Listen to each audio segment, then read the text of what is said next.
Good morning. This is Carl Mullen from Rabbit Home Deals, and today we are once again answering questions from sellers just like you. All right, today we have in addition to a question that we answered a couple weeks ago. Can I sell my house as is without an inspection? And the answer to that is yes, you can.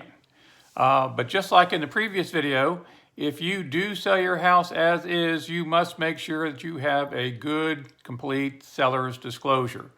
If your seller's disclosure is not complete, and again, if the buyer finds out that there is something that needs to be repaired that is of significant expense, then they can come back and sue you.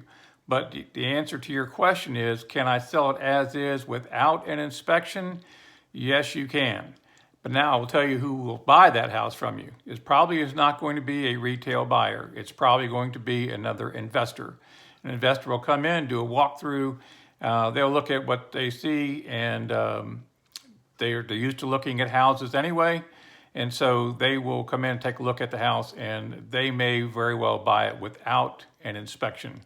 But to answer your question is yes, you can.